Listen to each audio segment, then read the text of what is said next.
saiba que esta ideia não se enquadra no modo habitual de fazer as coisas, acho que todos estamos de acordo que irá melhorar drasticamente as operações. Eu espero que pensem neste plano por seus méritos. Obrigado por uma proposta tão interessante. Reconhecemos o esforço de todos e podemos lhes assegurar que vamos dedicar a nossa máxima atenção. Eu não reconheço. Isso vai mudar o meu departamento inteiro. Eles nem imaginam o que é.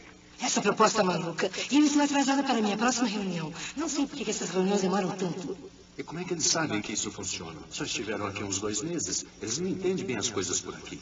Será que não entendem que o nosso sucesso é exatamente porque fazemos tudo assim? É tão fácil dizer não a uma ideia nova.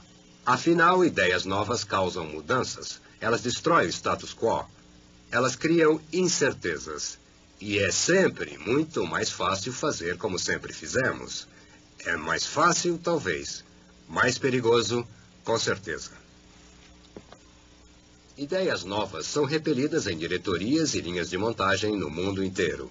Ideias boas são derrubadas por pessoas que supõem que o futuro é uma simples continuação do passado.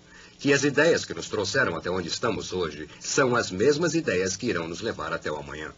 Meu nome é Joel Barker. Eu sou um futurista. Trabalho com corporações e instituições pelo mundo inteiro, ajudando-as a melhorar suas habilidades de avaliar novas ideias e de prever mudanças. Há quase 20 anos venho estudando a mudança. Em particular, tenho estudado a resistência à mudança que tanto impede uma grande ideia nova de ser aceita. E nunca foi nada diferente. Mesmo se a ideia for um modo melhor de se conduzir uma empresa ou uma descoberta científica, as pessoas têm sempre resistido à mudança.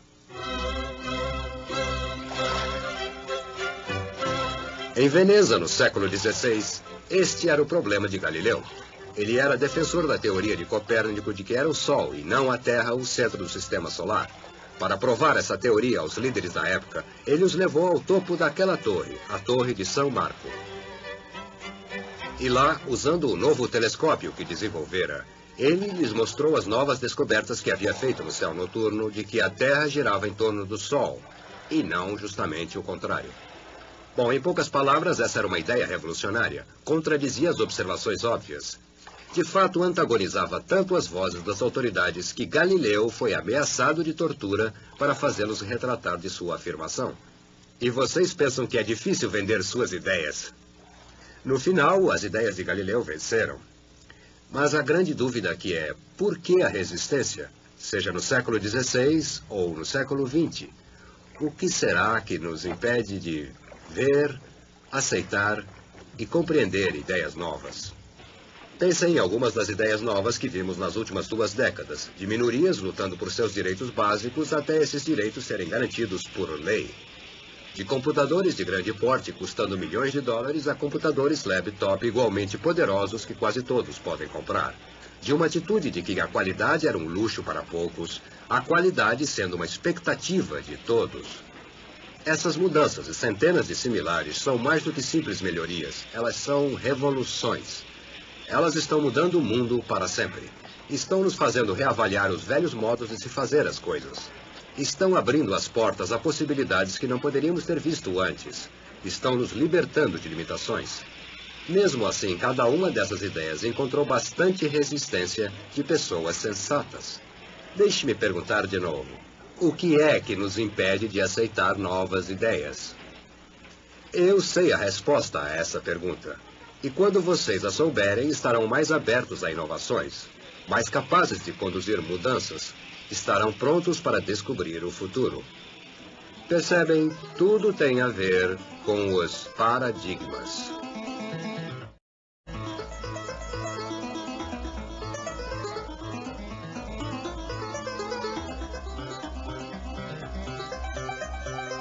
A questão dos paradigmas. Distribuído no Brasil por Ciamar. Versão brasileira, Windstar. Paradigma é uma palavra meio incomum, não se ouve todo dia. Eu a encontrei há quase 20 anos durante meus estudos sobre descoberta científica. Era o termo que Thomas Kuhn usava para descrever um conceito em seu livro, A Estrutura das Revoluções Científicas. Se vocês olharem paradigma no dicionário, verão que significa padrão ou modelo. Deixe-me propor outra definição. Paradigmas são conjuntos de regras e regulamentos que fazem 2 coisas. Primeiro, estabelecem limites. De certo modo, é o mesmo que o padrão faz, nos dá os cantos, as fronteiras. Segundo, essas regras e regulamentos, então, vão lhe dizer como ter sucesso resolvendo problemas dentro desses limites.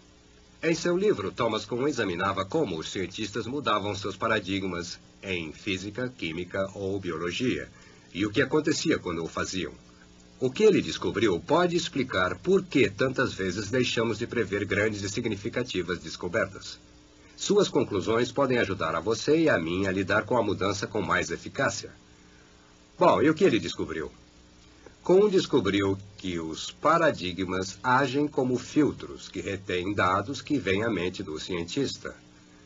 Dados que concordem com o paradigma do cientista têm acesso fácil ao reconhecimento. De fato, os cientistas veem esse tipo de dados incrivelmente bem, com muita clareza e compreensão.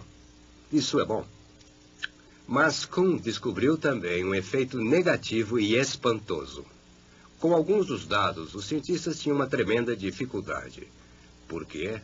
Porque esses dados não combinavam com as expectativas criadas por seus paradigmas. E, de fato, quanto mais inesperados fossem os dados, mais dificuldade os cientistas tinham em percebê-los. Em alguns casos, simplesmente ignoravam os dados inesperados. E, às vezes, distorciam esses dados até que se ajustassem ao paradigma, em lugar de reconhecer que eram exceções às regras. E, em casos extremos, Kuhn descobriu que os cientistas, literalmente, fisiologicamente, eram incapazes de perceber os dados inesperados. Para qualquer propósito prático, aqueles dados eram invisíveis. Colocado em termos genéricos, os paradigmas filtram a experiência que chega. Estamos vendo o mundo através de nossos paradigmas o tempo todo. Constantemente selecionamos do mundo aqueles dados que se ajustam melhor a nossas regras e regulamentos e tentamos ignorar o resto. Como resultado, o que pode ser perfeitamente óbvio para uma pessoa com um paradigma pode ser totalmente imperceptível para alguém com um paradigma diferente. Eu chamo este fenômeno de efeito paradigma. E eu já vi muitas vezes que o que Kuhn descreve para cientistas se aplica a qualquer um que tenha sólidas regras e regulamentos em sua vida. E quem não os tem? Trabalhando com empresas de todo o mundo, já vi este efeito paradigma cegar empresários para novas oportunidades, fazer vendedores não verem novos mercados, obstruir estratégias eficazes à gerência. E isso é capaz de cegar todo e qualquer um de nós a soluções criativas para problemas difíceis. Seja no Exército ou no movimento ecológico, a Associação Médica Brasileira ou a Liga das Mulheres Cristãs, seja o Citibank ou a IBM, o jeito que o treinador chuta a bola ou que mamãe limpa a cozinha, lidamos com paradigmas todo o tempo. E eu acredito que são nossas regras e regulamentos que nos impedem de acertar ao prevermos o futuro. Porque nós tentamos descobrir o futuro procurando por ele com nossos velhos paradigmas. Assim, nos anos 60, olhamos para frente e concluímos: gasolina sempre barata, 4 filhos é o número ideal. A televisão a cabo nunca vai pegar. Os produtos japoneses nunca vão prestar. Vejam só como erramos. E erramos porque nossos paradigmas conseguiram nos impedir de ver o que realmente estava acontecendo. Vocês podem achar isso uma abstração interessante. Eu quero lhes dar exemplos concretos que demonstram como os paradigmas influenciam o modo como você e eu vemos e entendemos o mundo. Eu quero começar com um exemplo semelhante a um que Thomas Kuhn cita em seu livro. Vou usar elementos que todos vocês conhecem muito bem: as cartas de um baralho. O que eu vou fazer é mostrar a vocês 8 cartas bem rapidamente. Quero que as identifiquem silenciosamente para si mesmos enquanto as mostro. Vou lhes dar uns 2 segundos depois de cada carta. Prontos? Vamos lá.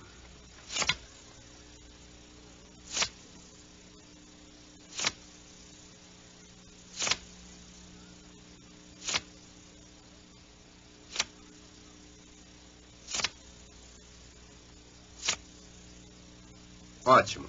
Agora vamos passar uma segunda vez para os que possam ter perdido algumas. Desta vez eu vou lhes dar o dobro do tempo do que eu dei na primeira vez. Prontos? Já.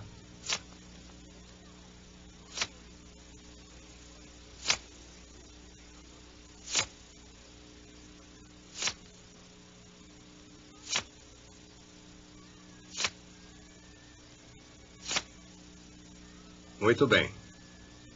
Vamos fazer isso mais uma vez só para verificar. Desta vez vou lhes dar 4 vezes mais tempo do que da última. Prontos?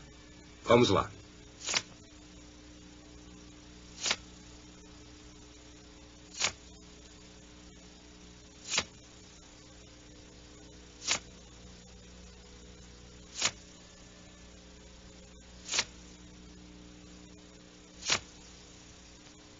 Ok, é isso aí.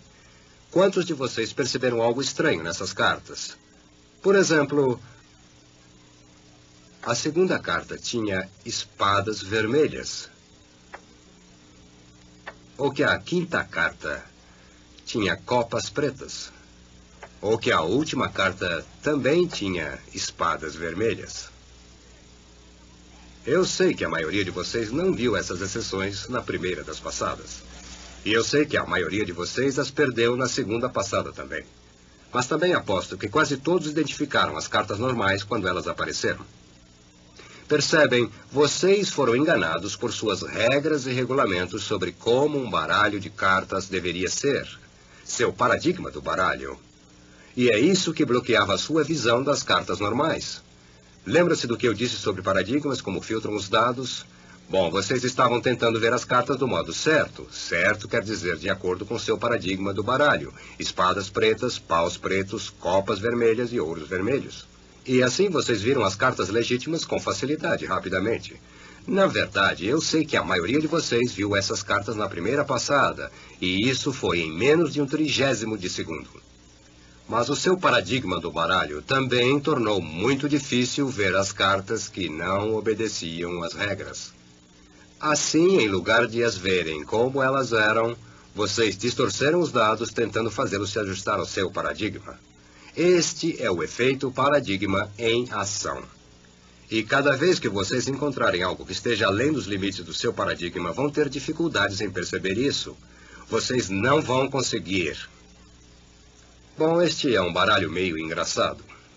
Portanto, vão querer apagar esta experiência inteira por ser interessante, mas irrelevante para a vida real. Logo, vamos falar dos paradigmas na vida real. Por exemplo, milhões de americanos ultimamente adotaram o paradigma de se manter em forma. Eles têm novas regras e regulamentos sobre os exercícios. Mas quantos deles, quantos de vocês, estariam dispostos a entrar numa corrida de 112 quilômetros? Eu disse corrida. Sim, na cultura ocidental as palavras 112 quilômetros e corrida não combinam. 112 quilômetros e dirigir, sim. Corrida, não. Mas no norte do México, corridas de 112 quilômetros são comuns entre os índios Tarahumara. Eles fazem isso como parte de um festival religioso. Mas por que é tão fácil para eles, porém impossível para nós? Porque é um dos paradigmas dos Tarahumarãs.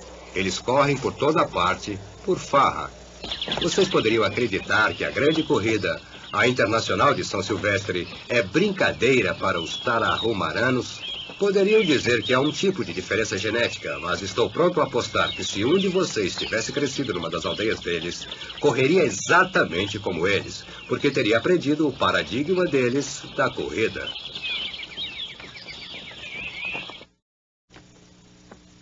Eu trouxe vocês a este centro técnico vocacional em Minnesota para mostrar um outro paradigma. Este aqui trata de automóveis.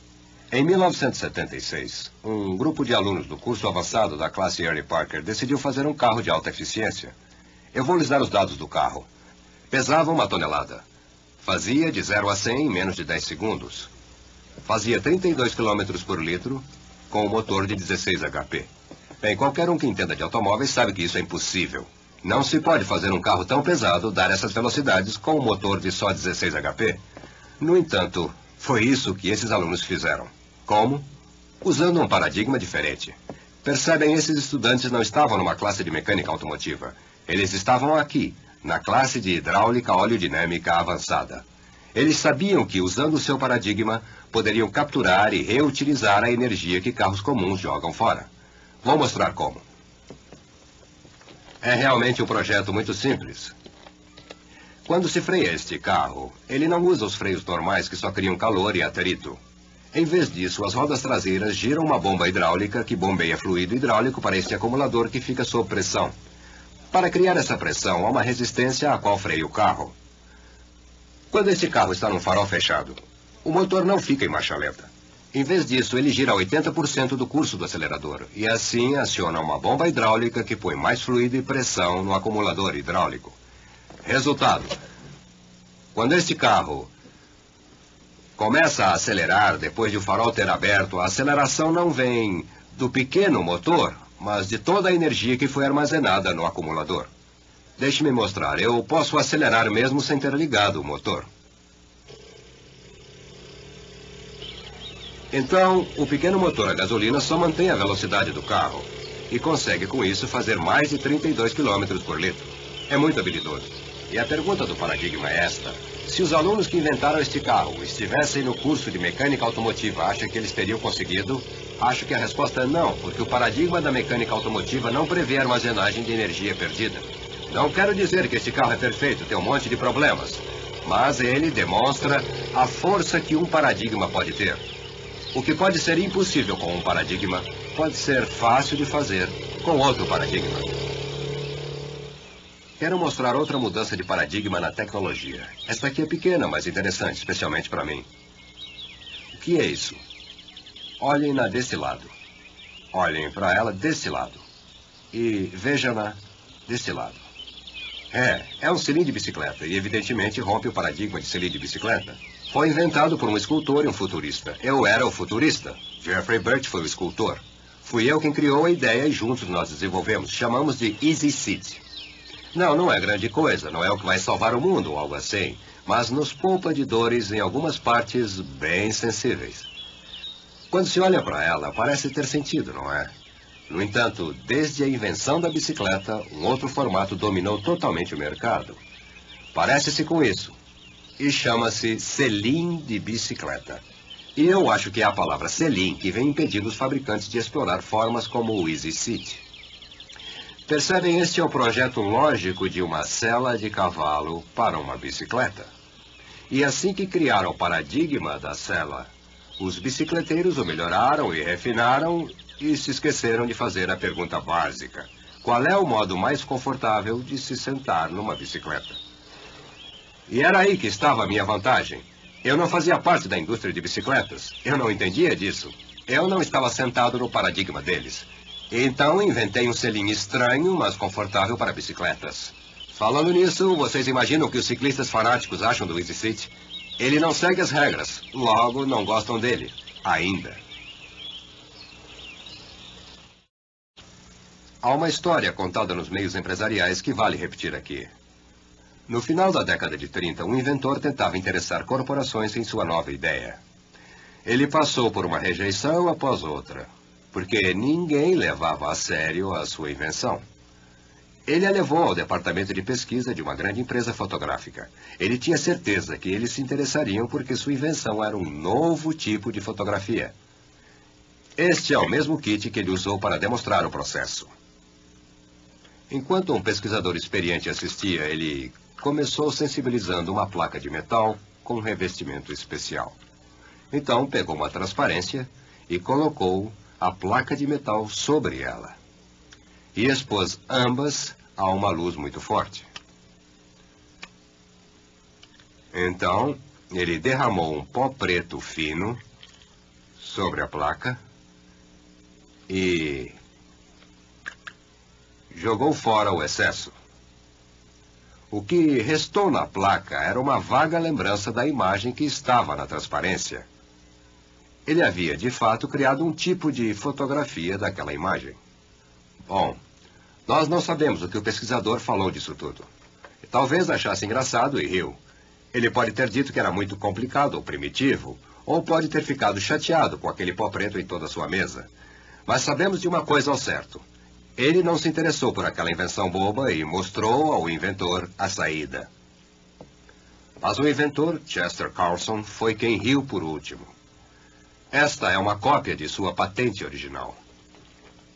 Sua descoberta acabou se tornando uma das inovações mais rentáveis da história da indústria. Verão, o que Chester Carlson inventou foi a fotografia eletrostática, a xerografia. Imaginem qualquer escritório hoje sem uma copiadora. Mas aquele pesquisador fotográfico ficou cego ao potencial dessa nova invenção, porque não se encaixava em suas regras e regulamentos de como a fotografia deve ser. Ele foi incapaz de ver além de seu paradigma. Como resultado, sua empresa perdeu uma das maiores oportunidades de negócios do século XX. Vou mostrar mais um exemplo do poder e da influência do paradigma. Fiquem comigo enquanto dou uma palestra a um grupo de executivos. Vou mostrar a vocês 3 palavras, certo? E vou pedir para voltarem ao começo dos anos 60. E se perguntarem que tipo de comentário, que tipo de adjetivos eu obteria sobre essas 3 palavras no início dos anos 60. As 3 palavras são Made in Japan. Bom, em 1960, quais são as palavras que viriam à mente quando vocês vissem esses produtos? Lixo. Né? Lixo, certo. O que mais? Barato. Barato, bom. O que mais? Má qualidade. Má qualidade, ó, essa é boa. Má qualidade. O que mais? Cópias. Cópias. É a pirataria de novo. E o que mais?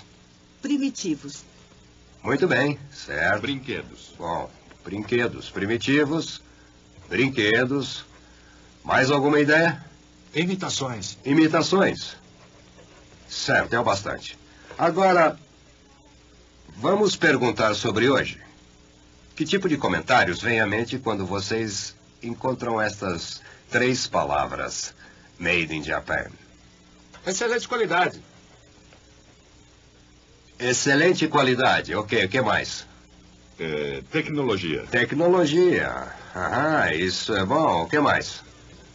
Preço alto. Preço alto. De baratos ficaram caros, né? Mais um. Liderança. Certo. Mais um. Balança de pagamentos. Mais outro. Inovação. Inovação. Que bonito elogio, né? Mais algum? Está bem, já me parece ser o bastante. O mais interessante disso tudo é que perceberam os contrastes? Em muitos casos, vocês deram os opostos. O que eles faziam nos anos 60 mudou completamente até os anos 80. E o ponto básico aqui é este. O que isso representa, eu acho que é uma mudança de paradigmas. O que eles fizeram realmente começou nos anos 50, quando Ed Denning, um americano, foi ao Japão. E eles adotaram uma nova série de regras e regulamentos que nós chamamos de produção com defeito zero. Agora chamam isso de administração japonesa ou gerência participativa. O que eles fizeram foi envolver as pessoas com a perfeição das coisas. Vejam, acho que os japoneses criaram uma epidemia de qualidade no mundo todo. É uma doença que, se você não pegar, talvez não sobreviva. As pessoas me dizem, paradigmas é uma boa ideia, mas quem é que se importa? Me fale disso.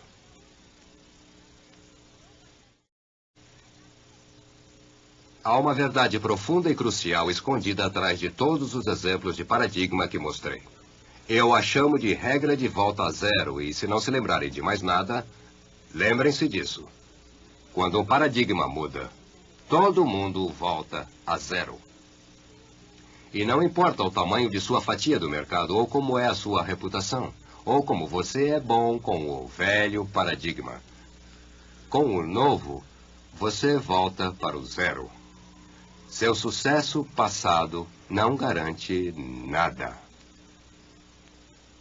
Bom, podem achar que estou exagerando, então deixe-me ilustrar. Que nação dominava o mundo da relojoaria em 1968? É claro, a Suíça. Renomada por mais de 100 anos de sua experiência em relojoaria. Em 1968, eles detinham 65% do mercado mundial e, segundo estimativas confiáveis, mais de 80% dos lucros. Isso é dominar o mercado. Mas, 10 anos depois, a fatia de mercado havia mergulhado abaixo de 10%. E nos 3 anos seguintes, tiveram que demitir 50 mil dos seus 65 mil relojoeiros. Hoje, que nação domina a relojoaria no mundo? Japão. Em 1968, eles não tinham virtualmente nenhum mercado. Como puderam os suíços, que dominaram a indústria de relógios durante o século XX inteiro, que eram famosos pela sua excelência e inovação de seus produtos, ser tão rapidamente derrotados? A resposta é dolorosamente simples. Eles voltaram a zero com uma mudança de paradigma. Muitos estão usando esse novo paradigma em seus pulsos agora. O relógio movido a quartzo. Pensem bem. Totalmente eletrônico. 1000 vezes mais preciso que os relógios mecânicos que substituiu. Movido a bateria. Incrivelmente versátil. Ele merece ser o novo paradigma de marcação do tempo. Uma ideia tão brilhante. E gostariam de saber quem inventou esse relógio maravilhoso? Alguns de vocês sabem a resposta, mas os que não sabem vão ter uma surpresa. O relógio a quartzo foi inventado pelos próprios suíços. Bem aqui, em Neuchâtel, nos seus laboratórios de pesquisa. Mas quando os pesquisadores apresentaram esta ideia aos fabricantes de relógios suíços em 1967, ela foi rejeitada. Afinal, ele não tinha nenhum mancal, não tinha engrenagens e nem tinha mola mestra. Nunca poderia ser o futuro dos relógios. Tanta confiança os fabricantes tinham nessa conclusão que nem patentearam a ideia. Assim, mais tarde, naquele ano, os pesquisadores mostraram o relógio ao mundo no Congresso Anual de Relojoaria. A Texas Instruments da América e a Seiko do Japão foram lá, deram uma olhada e o resto é história. Bom, e por que os suíços não perceberam essa fantástica invenção que sua própria gente havia criado? É a força dos paradigmas de novo.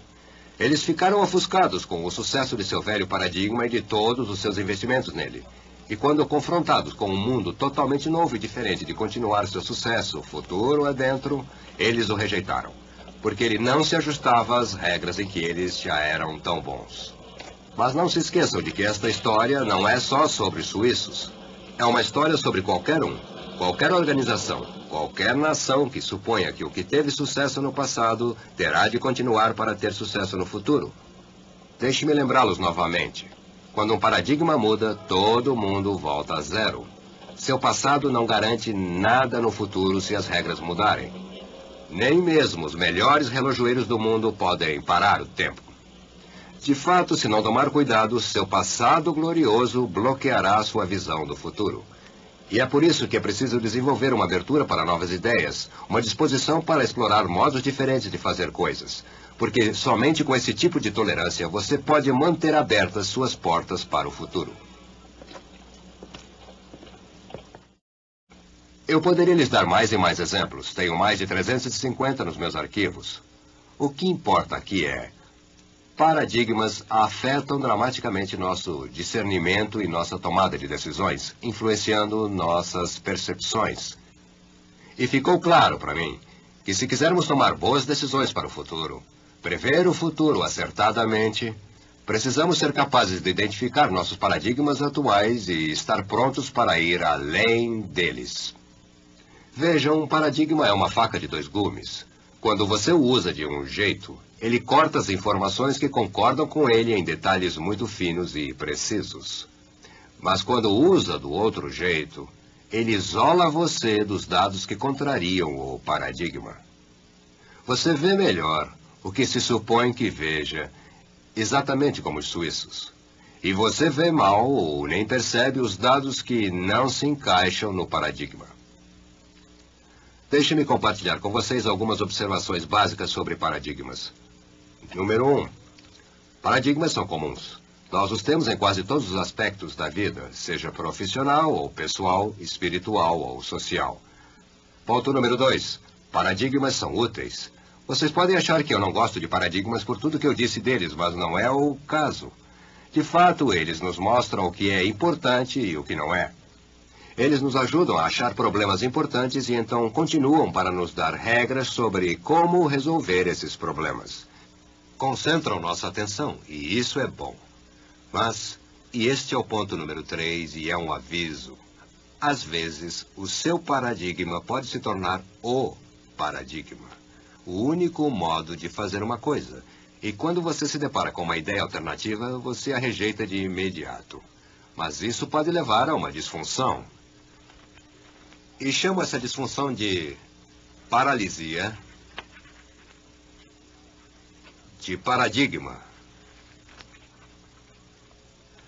Paralisia de paradigma é uma doença fatal de certeza. E é fácil de contrair, e há muitas instituições que já foram destruídas por ela. E é exatamente o que aconteceu com os fabricantes de relógios suíços em 1968.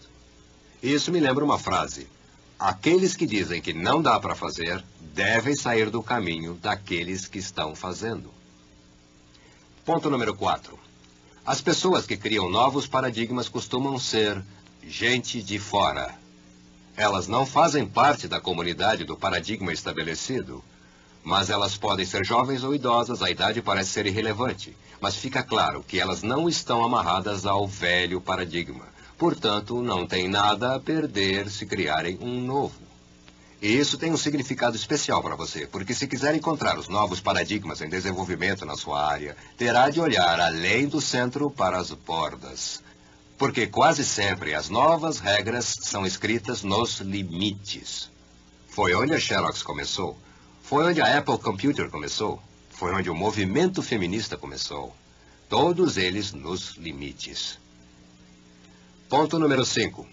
Os praticantes do velho paradigma que resolverem mudar para o novo paradigma em suas etapas iniciais, e eu os chamo de pioneiros do paradigma, terão de ser muito corajosos, porque, sabem, as provas oferecidas pelo novo paradigma ainda não demonstraram que é isso que devem fazer. Agora, deixe-me citar Thomas Kuhn, porque foi ele quem descreveu melhor esta situação. A pessoa que abraça um novo paradigma logo no início, muitas vezes precisa fazê-lo desafiando as provas oferecidas pela solução dos problemas. Ele precisa, portanto, ter fé que o novo paradigma terá sucesso apesar dos muitos problemas que enfrenta, sabendo apenas que o paradigma anterior falhou um pouco. Uma decisão desse tipo só pode ser tomada com fé. Os sinais do verdadeiro pioneiro do paradigma são a grande coragem e confiança em suas ideias.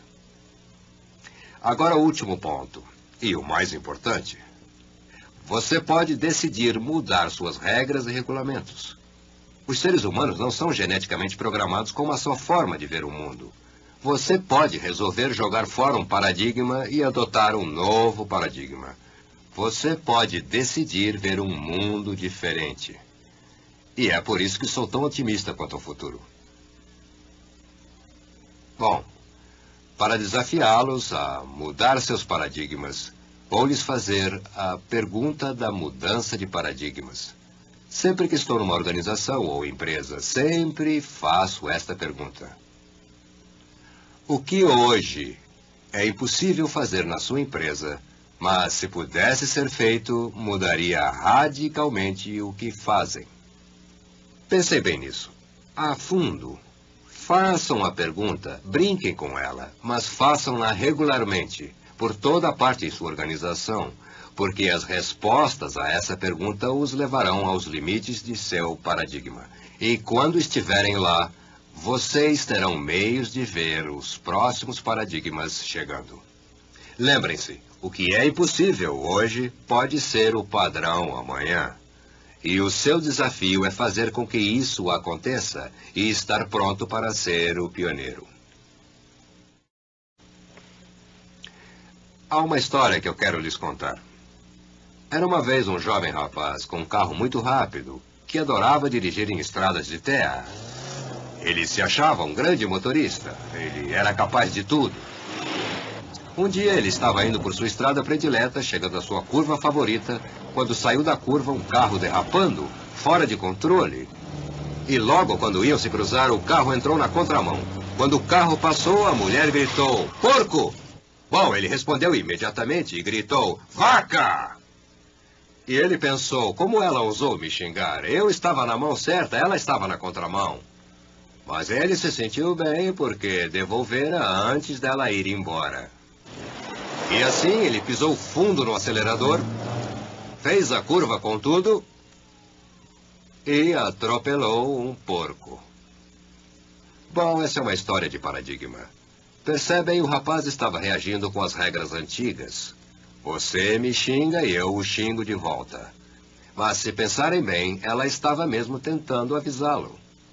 Acredito que os próximos 10 anos vão estar cheios de gente vindo de curvas cegas gritando coisas a vocês. E se tiverem flexibilidade de paradigma, o que ouvirão serão oportunidades. Mas se tiverem paralisia de paradigmas, o que irão ouvir se parecerá mais com ameaças. A escolha será toda de vocês. Estivemos falando da antecipação do futuro. Assim, vocês talvez queiram saber o que estamos fazendo diante desta casa do fim do século XIX. Resolvi terminar meus comentários aqui, porque às vezes as pessoas ficam assustadas com o futuro. Elas olham adiante e dizem: como vamos enfrentar toda essa mudança? A resposta a essa pergunta pode ser encontrada olhando-se para nossos tataravós. Em muitos casos, eles lidaram com mudanças no mínimo tão profundas quanto as que estamos atravessando agora.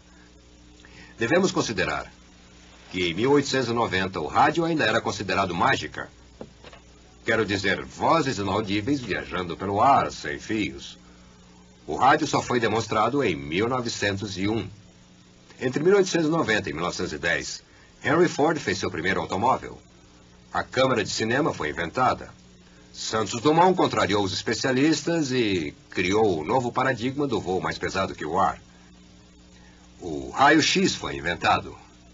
A luz elétrica apenas começara a substituir o lampião a querosene e a iluminação a gás. O elétron foi descoberto. A causa da malária foi identificada. E um homem chamado Albert Einstein provou que E é igual a mc ao quadrado. E a era atômica começou. Os paradigmas de nossos avós foram alterados para sempre neste período. E sabem de uma coisa? A despeito de todas as mudanças, se saíram muito bem. Senão, não estaríamos aqui. Logo, embora às vezes o futuro pareça grande demais, muito assustador, muito forte para se lidar, não é. Nós, como seres humanos, demonstramos repetidamente a capacidade de criar e lidar com mudanças de paradigmas. Percebem, sempre haverá uma outra solução para o problema. Sempre haverá uma outra porta para atravessar e chegar ao futuro. E exatamente como foi para nossos avós, tenho certeza que, do outro lado dessa porta, há mais do que oportunidades suficientes para manter aqueles de nós que quiserem ser flexíveis, felizes e ocupados para a vida toda.